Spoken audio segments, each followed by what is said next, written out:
Vean el tamaño de esta advertencia. Estados Unidos no va a ayudar a Europa si hay una guerra. ¿Quién dice esto? Es una declaración impactante y bueno, quiero decirles que no me la inventé. Viene precisamente de Europa y están resonando de las palabras del mismo Armin Paperger. ¿Quién es este tipo? Es nada más y nada menos que el jefe del gigante armamentístico alemán Rheinmetall. Según él, en caso de un conflicto, y no lo dijo tal cual, pero queda implícito que es contra Rusia, ¿con quién más? Dijo que Europa se quedaría totalmente sola. Totalmente sola. ¿Qué significa esto realmente? ¿Es solamente una declaración estridente para que nos arrojemos a sus brazos a comprarles armas? Durante años la seguridad europea ha estado fuertemente ligada a la promesa de un apoyo estadounidense. Dependen casi por completo de Estados Unidos para su propia seguridad.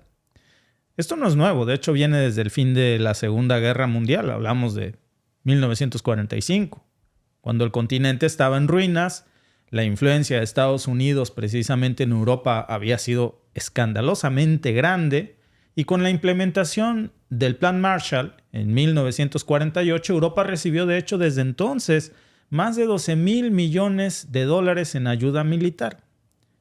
El problema es que Washington les hizo la mano muy grande. Este apoyo fue vital para su reconstrucción posbélica. Europa estaba totalmente devastado. Y Estados Unidos supo entrar al final. ¿Cuánto representaba esto en ese momento para la economía europea? En la Alemania de posguerra, por ejemplo, esta ayuda militar representó aproximadamente el 5% de su Producto Interno Bruto anual. El establecimiento de la OTAN en 1949, de hecho, fue otro paso fundamental. Se comenzó a solidificar, de hecho, la presencia militar estadounidense y también la política en Europa a imponer precisamente porque el que paga manda. Así de simple.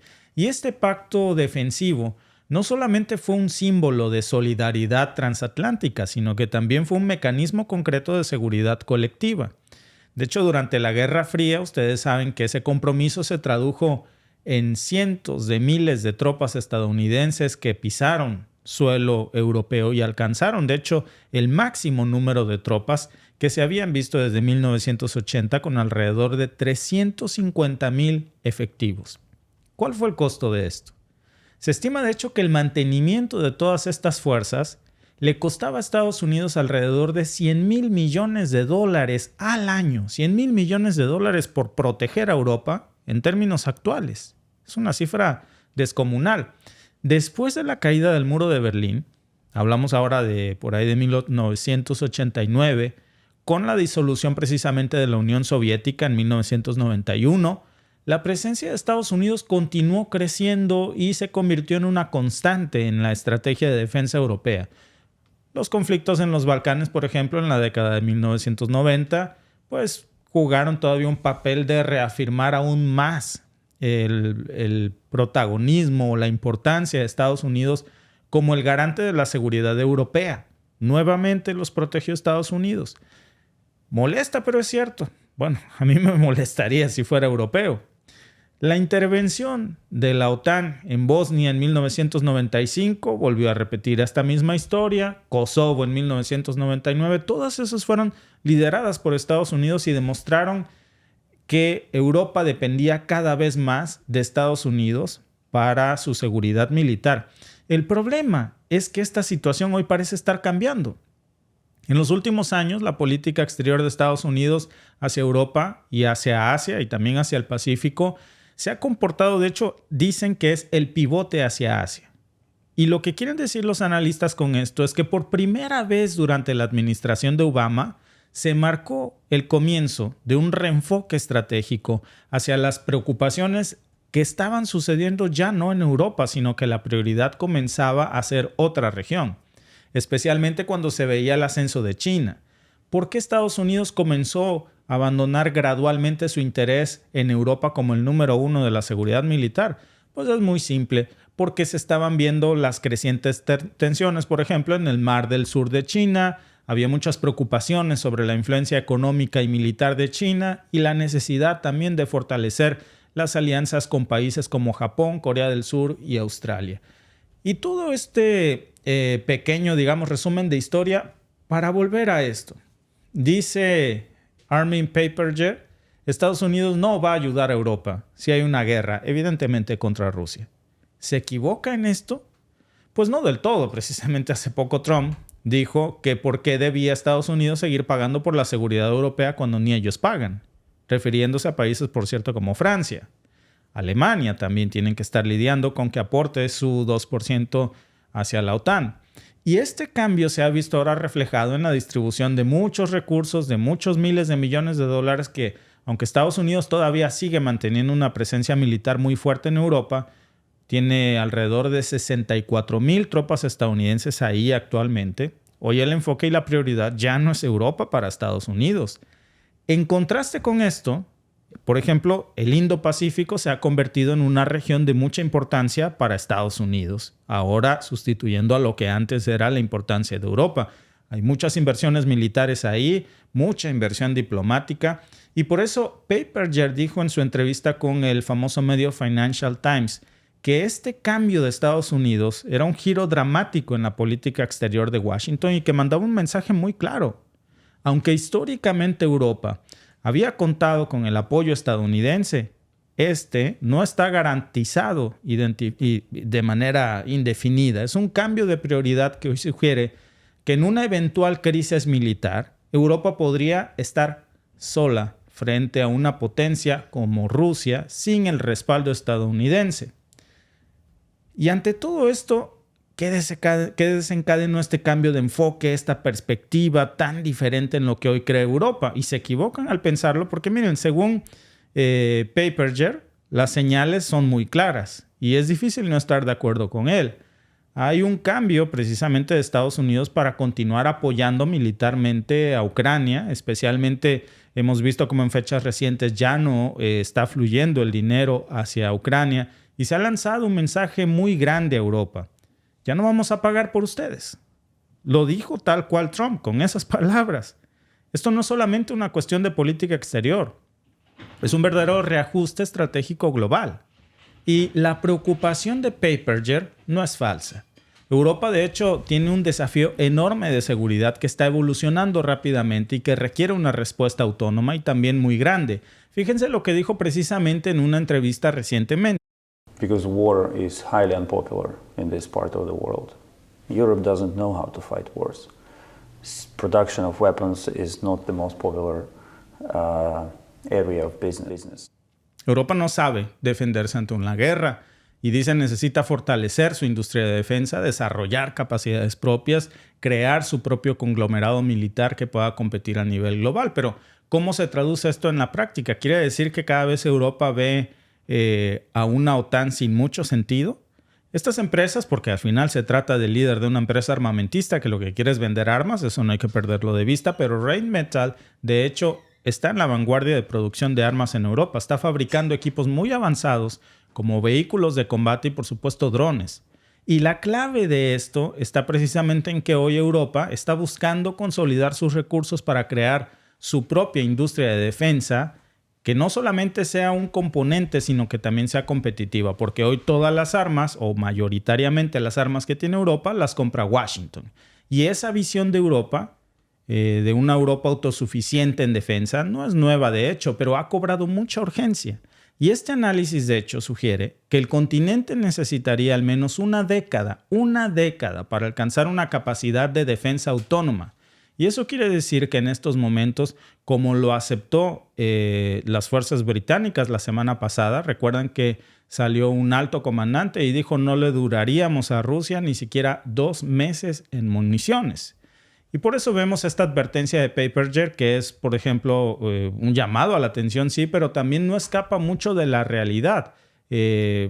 Déjenme, por cierto, aquí en sus comentarios que los estamos leyendo, si ustedes creen que Estados Unidos entraría a la guerra si Europa entra en un conflicto directo con Rusia.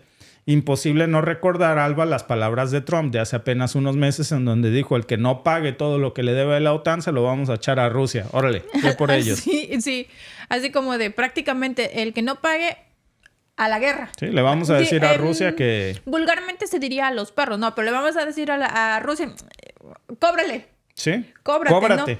Cóbrate, sí. Pues yo creo que está muy bien que cada país vea por sus propios intereses. Creo que eso del paternalismo que estuvo financiando por intereses, obviamente no es porque sean las Madres Teresas ni por caridad, que estuvo financiando Estados Unidos en Europa, debe terminar. Cada país debe ver por los suyos. Principalmente cuando estamos diciendo, es el nacimiento de un nuevo mundo hegemónico, en donde si no estamos de acuerdo con las políticas y las ideas que tiene Estados Unidos, bueno, pues entonces empecemos a cada quien a ver por lo suyo. Estados Unidos tiene en este momento un techo de deuda altísimo, como nunca antes en su historia lo había tenido. Dado también porque tiende a ayudar mucho a sus socios. ¿Y por qué? No es nada más por buenos samaritanos, porque se benefician no los contribuyentes, que es de donde sale el dinero, la industria armamentista y otra gente que no tiene necesidades como los que están pagando los impuestos. Pero en este caso, que cada quien vea por sus cosas, está muy bien. Para eso tienen a la OTAN. Se supone que todos pagan a la OTAN. No puede ser que un país se le cargue la mano cuando todos decidieron ser parte del club de Toby. Si decidiste ser parte de ese club, pues te toca pagar la membresía, que hasta el momento es el 2% de tu Producto Interno Bruto. Como lo decía Donald Trump, ¿no? Si no pagan, se los vamos a dejar ahí. Pues si no pagan, que se les restrinja el acceso al club Cada país debe de ver por los suyos. Ahora Europa se da cuenta, Estados Unidos no va a meter las manos al fuego por nosotros. Pues es que yo creo que eran los únicos que no se habían dado cuenta, que seguían creyendo que los iban a defender como antes. Ya vieron lo que está pasando en Ucrania. O sea, sí te vamos a dar, pero ni todo el amor ni todo el dinero. Ya te dimos suficiente, que ha sido más que suficiente, y ahora pues toca apoyar y redistribuir los recursos, los pocos o los muchos recursos que queden en otras partes del mundo, porque hay otros incendios que nos interesan también. Ahora, Alba, fíjate, acabamos de lanzar una encuesta aquí en el chat. Participen. ¿Creen ustedes que Estados Unidos entraría con Europa en una guerra contra Rusia? El 39%, 38% hasta ahorita dice que sí, el 60% dice que no. A ver, pero quiero explicar muy bien el contexto de esto.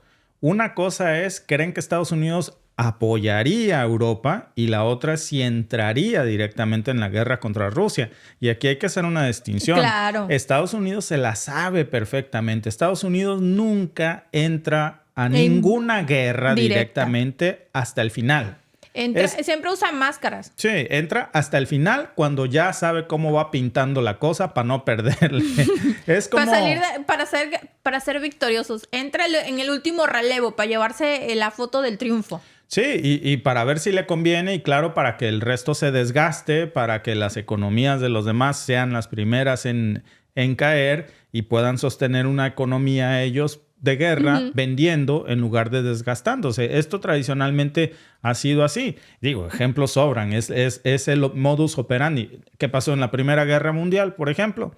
La Primera Guerra Mundial comenzó en 1914 a 1918. Estados Unidos entró a la guerra en 1917. Un añito antes de que se terminara. En el último relevo. Claro, llegó tarde y a propósito. ¿Y por qué llegó? Segunda Guerra Mundial, 1939 a 1945. ¿Cuándo entró Estados Unidos? En el 41. ¿Y por qué entró? Porque le atacaron Pearl Harbor. Si no, ni se mete de entrada.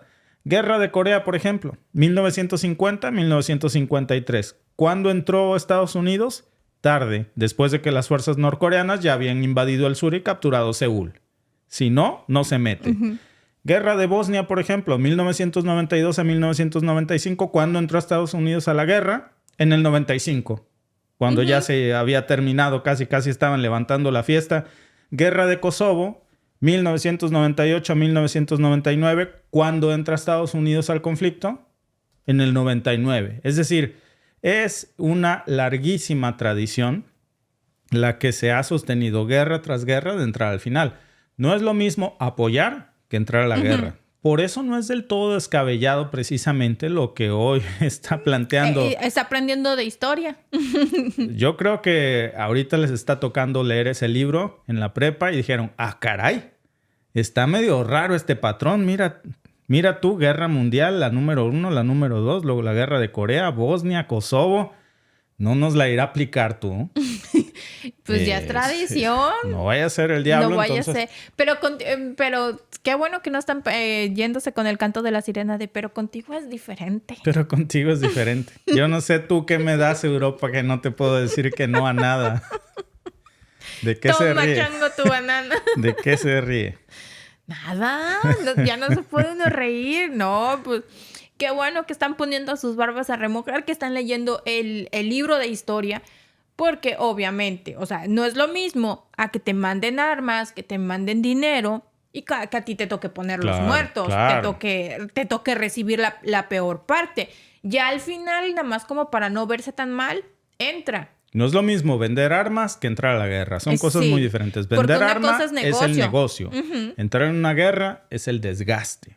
Sí. Son perspectivas y la última opción de los inteligentes.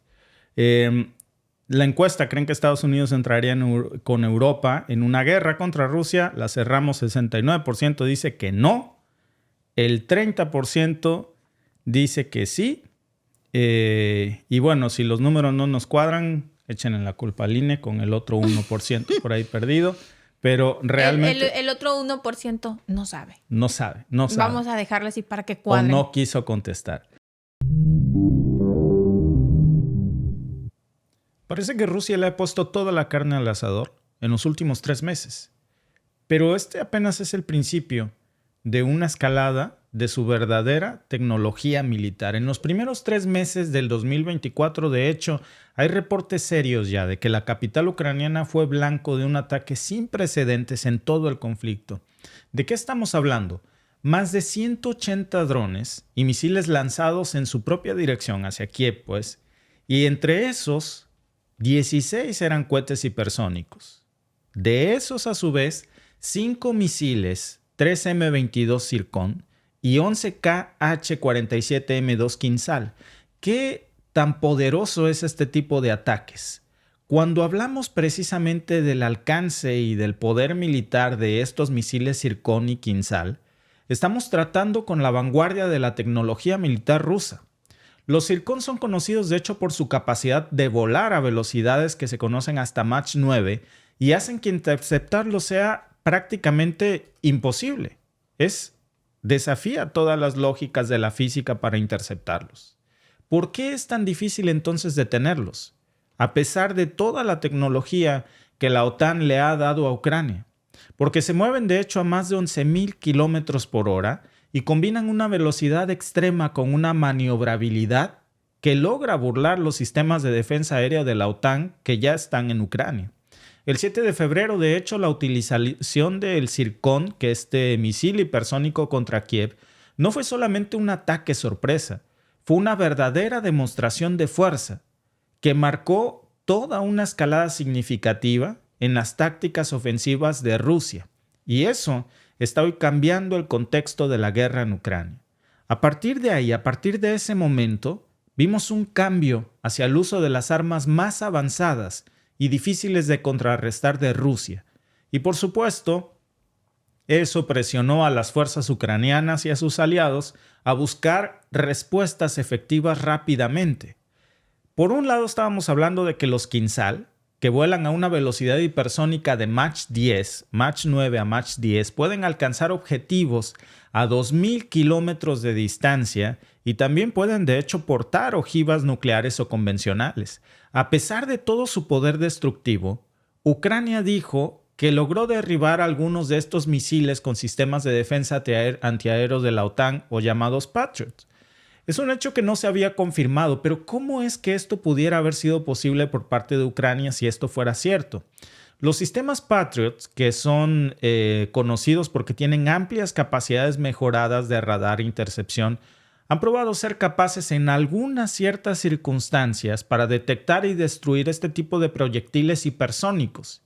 Y eso pues supondría, de ser cierto, un logro notable en el campo de defensa aéreo, si no fuera porque la gran mayoría de los sistemas Patriots, ya han sido destruidos también por Rusia. Ahora, hablemos de las cifras y de las capacidades. El Zircon, que es un misil muy poderoso, capaz de eludir las defensas por su velocidad, porque puede maniobrar, representa también una amenaza para la cual no cualquier nación está preparada, y menos Ucrania.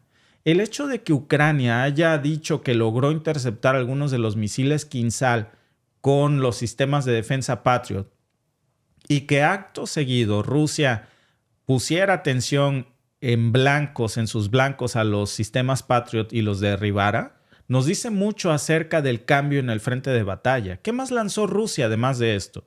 Se utilizaron 6 misiles balísticos Iskander-M, que son también conocidos por su capacidad de llevar ojivas nucleares convencionales. Claro, los que lanzó Rusia no estaban equipados con ojivas nucleares, gracias a Dios, pero tienen un alcance de hasta 500 kilómetros y una precisión que les permite impactar con un margen de error de solamente unos cuantos metros. Son altamente letales. ¿Y qué significa esto en términos estratégicos para la guerra?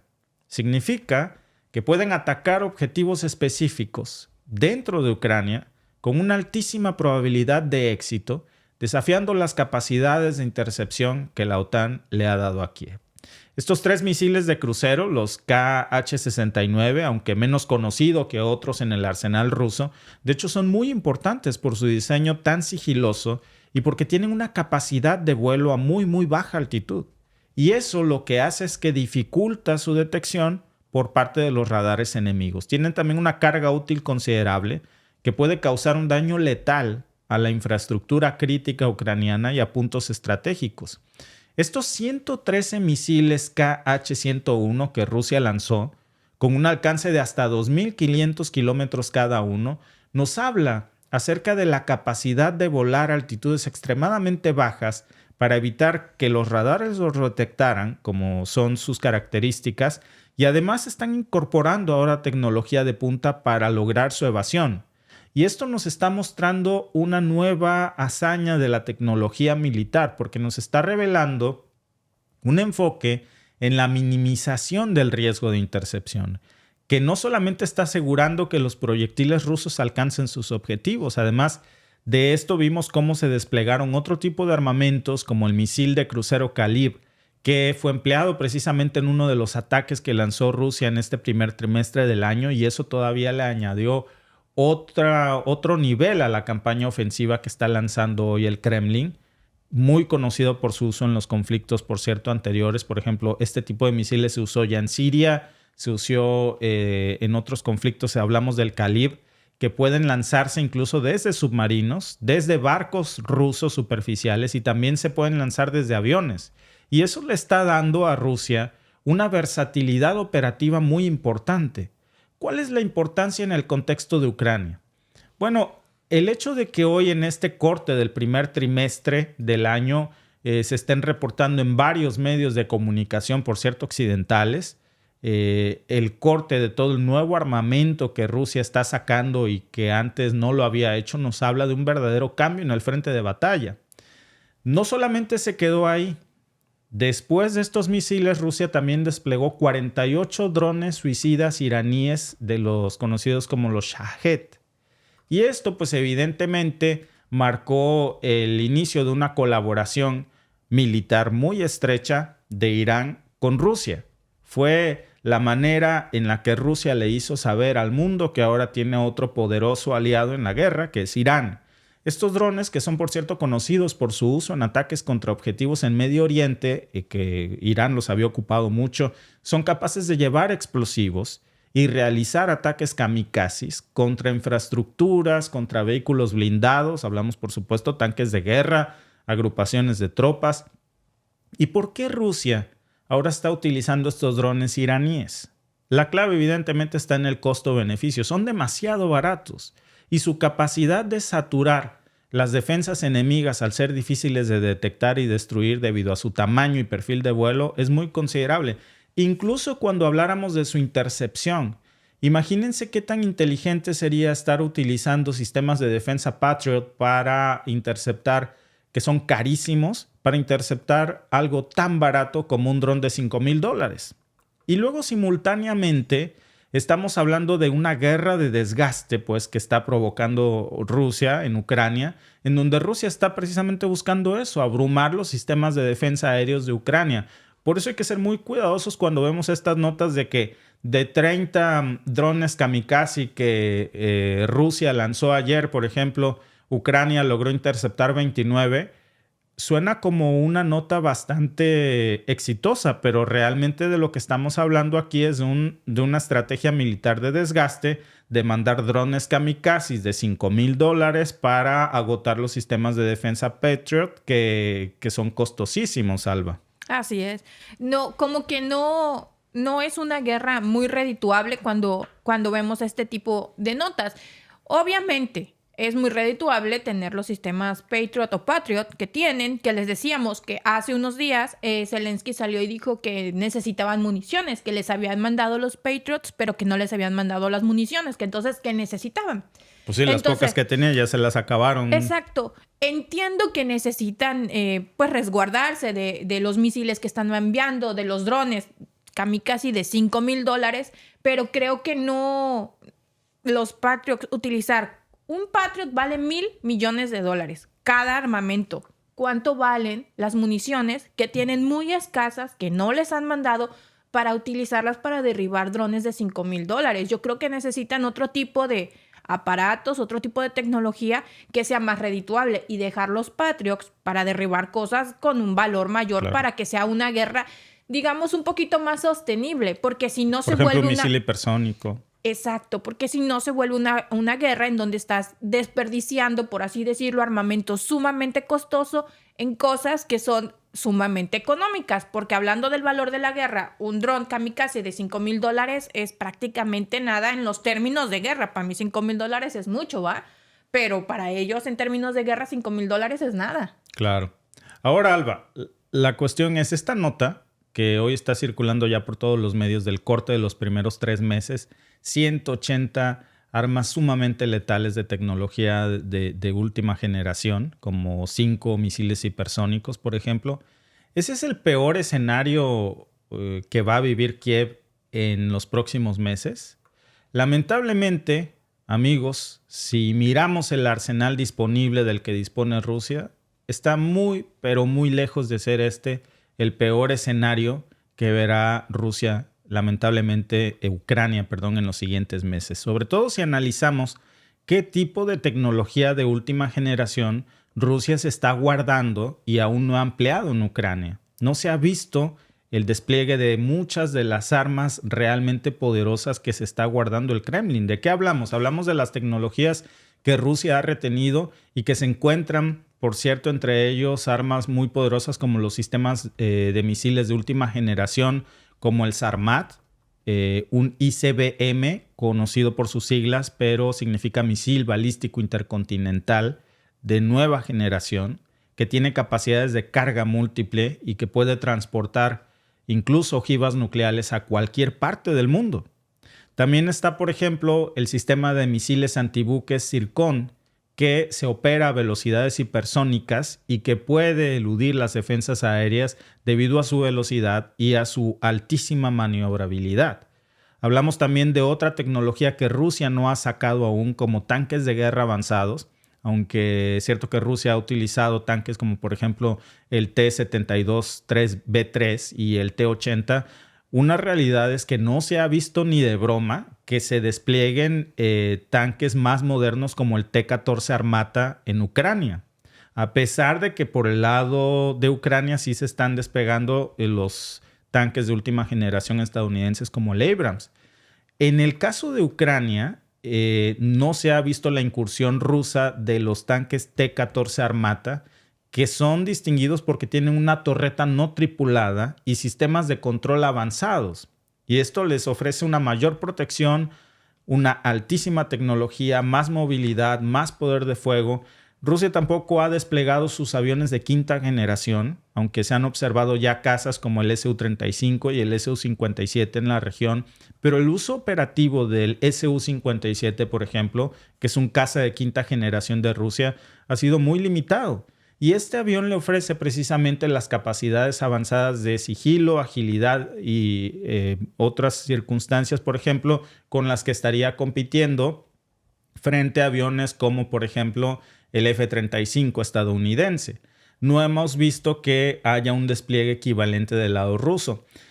En el tema naval, por ejemplo, los barcos de guerra, aunque la flota rusa en el Mar Negro ha estado activa y ha sufrido muchas bajas, los destructores avanzados de la clase Líder, que se esperan que sean los futuros buques insignias de la Armada rusa, aún no han sido desplegados al Mar Negro. Estos barcos pueden, de hecho, los barcos de los que estamos hablando pueden llevar una amplia gama de misiles antibuques, misiles antiaéreos y ataques terrestres.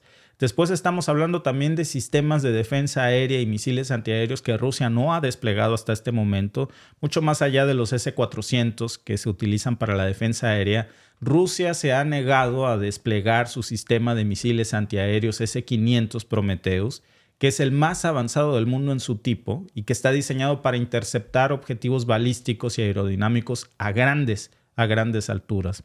En el tema de los vehículos no tripulados, por ejemplo, y los robots de combate, que es a donde apuntan las nuevas guerras, ya se han utilizado algunos drones de reconocimiento y ataque en Ucrania en el empleo de sistemas robóticos avanzados en combate. Por ejemplo, el Uran 9, que es un vehículo de combate terrestre no tripulado que ha sido limitado o no se ha reportado, de hecho, en el campo de batalla en Ucrania. La pregunta es, bueno, toda esta tecnología que Rusia ha anunciado, pero que todavía no utiliza, ¿se utilizará en Ucrania? Es una posibilidad que nadie puede descartar para este siguiente trimestre, sobre todo ahora que está ya llegando la primavera y que las condiciones del terreno se están volviendo más favorables, lamentablemente, para las operaciones militares, y vamos a ver una escalada militar en la región. Y vamos a presenciar, por supuesto, una escalada de violencia. Rusia va, por supuesto, a considerar emplear más de sus armamentos más avanzados si evalúa que los objetivos estratégicos que tienen actualmente aumentan el compromiso militar y el riesgo de la escalada. Y en los próximos 3 meses vamos a ver, o se está anticipando ya, una intensificación del conflicto con el deshielo de la primavera. Las condiciones del terreno en el campo de batalla van a mejorar y eso históricamente ya se sabe que ha permitido casi siempre un aumento de las operaciones ofensivas. En el invierno siempre baja la actividad militar en el campo de batalla en estas regiones y cuando llega la primavera, ahí sí se dan con todo. ¿Dónde deja esto a Kiev? Especialmente cuando se enfrenta ahora a esta terrible posibilidad del agotamiento de sus municiones y lo que ya nadie puede negar es una disminución brutal del apoyo occidental. ¿Qué va a pasar con Ucrania? Esta situación está poniendo al gobierno de Zelensky en una posición muy precaria.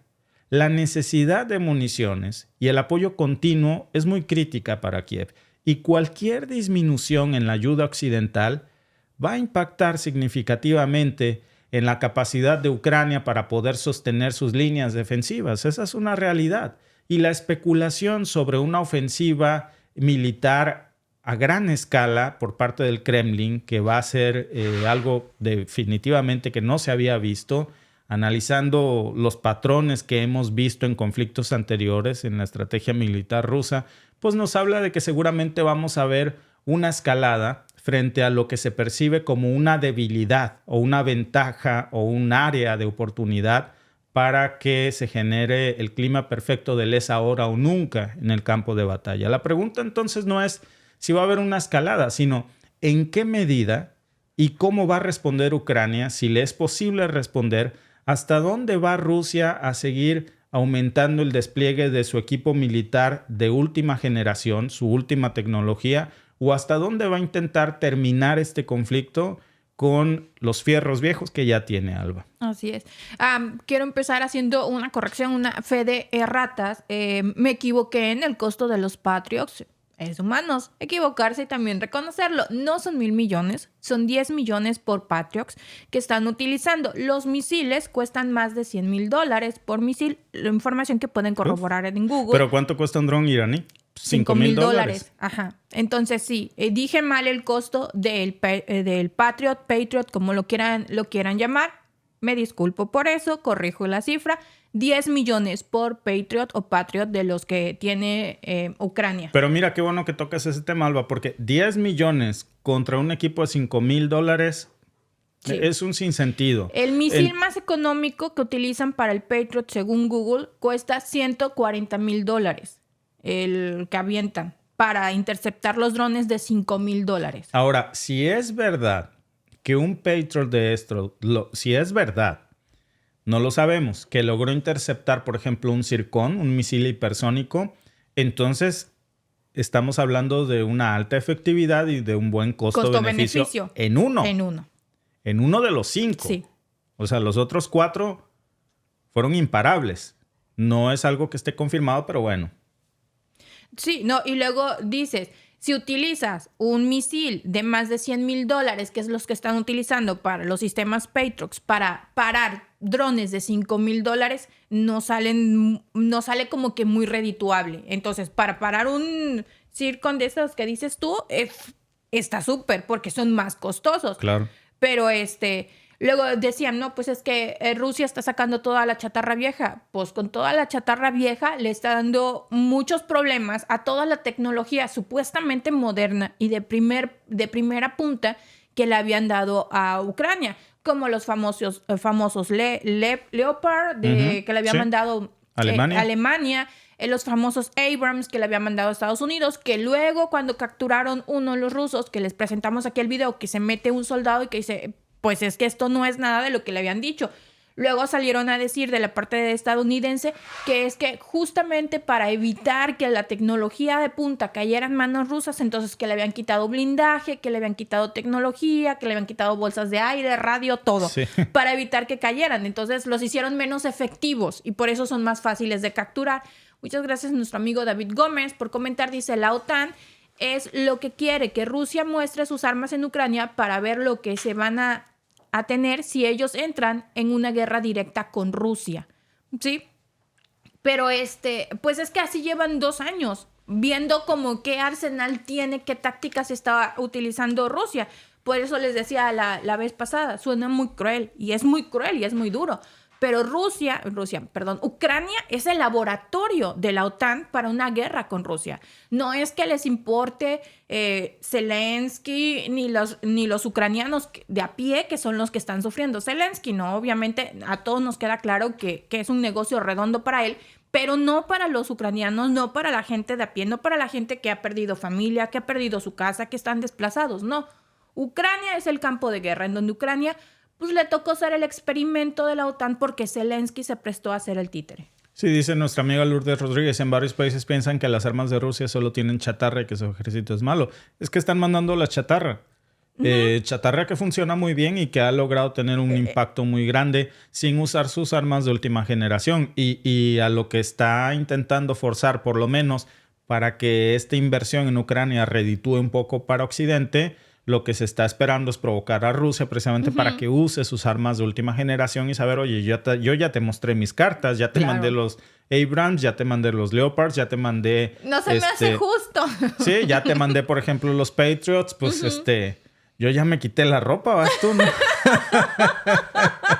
Estaban jugando a la botella y se acabó el juego, Alba. Estuvo muy bueno eso. Sí, no, o sea, ¿qué pues pasó? No, mi ciela. Pago pues por no, ver. Mi ciela. Pues no. Oye, pago por ver. Pues sí, sí, y es lo que pasó aquí, Alba. Es lo que pasó.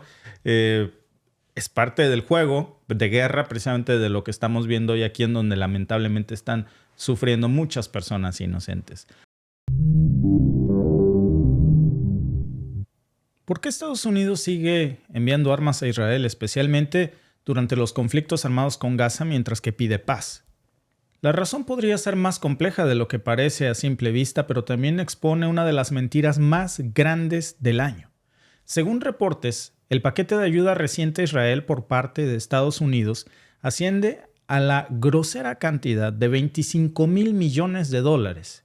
Y eso incluye, entre otras cosas, una bomba de 900 kilos capaz de causar daños hasta de 1,000 pies a su alrededor. Este apoyo militar continúa a pesar de las llamadas de Biden al cese al fuego y las crecientes críticas tanto a nivel internacional como supuestamente dentro de la propia administración de Biden. Entonces, ¿qué está en juego en este juego de hipocresías? Israel recibe casi $4,000 millones anuales en ayuda militar de Estados Unidos y de hecho es el mayor beneficiario de esta asistencia, inclusive por encima de Ucrania. Pero, ¿cómo se alinea esto con los llamados de paz y con el apoyo a un alto al fuego en la región que evidentemente se está contradiciendo? Vemos una enorme mentira en las acciones de la administración de Biden porque, por un lado, está promoviendo la paz y por el otro, está aumentando el apoyo militar a Israel.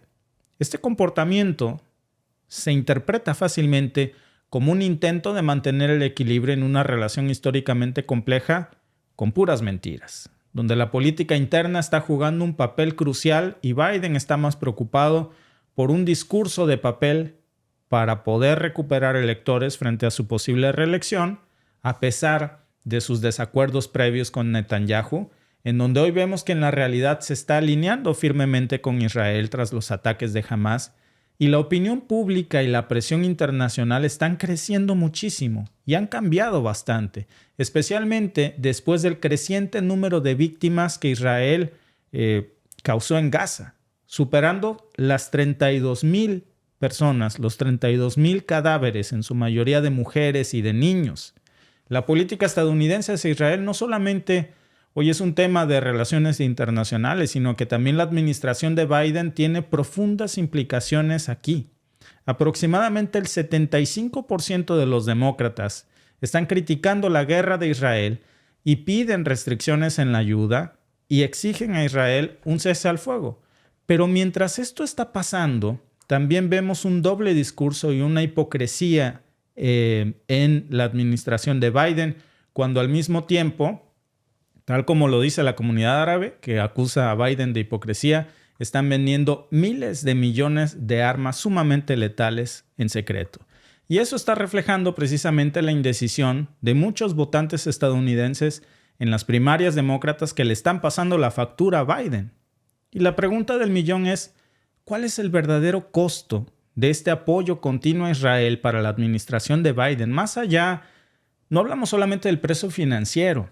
Estados Unidos está enfrentando un dilema moral y político muy grande, si es que esto se puede decir, porque mientras está buscando supuestamente calmar a Israel, apaciguar a los diferentes sectores, mientras supuestamente Blinken está desgastándose en visitas para traer la paz, están en realidad vendiendo armas por montones. Y esto debe de hacernos pensar en cuáles son las repercusiones de la política exterior de la administración de Biden y cuáles son sus intereses en la estabilidad regional y en la venta de armamento. La estrategia de Biden hoy parece estar de hecho en la cuerda floja y están intentando equilibrar las relaciones diplomáticas con Israel y las demandas de cambio por parte de su propio partido que le exige un cese al fuego total e inmediato en Israel. Y ahora la decisión de seguir enviando ayuda militar a Netanyahu, mientras al mismo tiempo supuestamente Biden está abogando por la paz en Gaza, simplemente nos habla de que todo esto es una gran mentira, es la gran farsa del año. Hay contradicciones enormes en su administración que hoy han quedado expuestas. ¿Por qué Estados Unidos entonces sigue enviando armas a Israel cuando se supone que ha pedido al mismo tiempo en el Consejo de Seguridad de la ONU un cese al fuego total inmediato?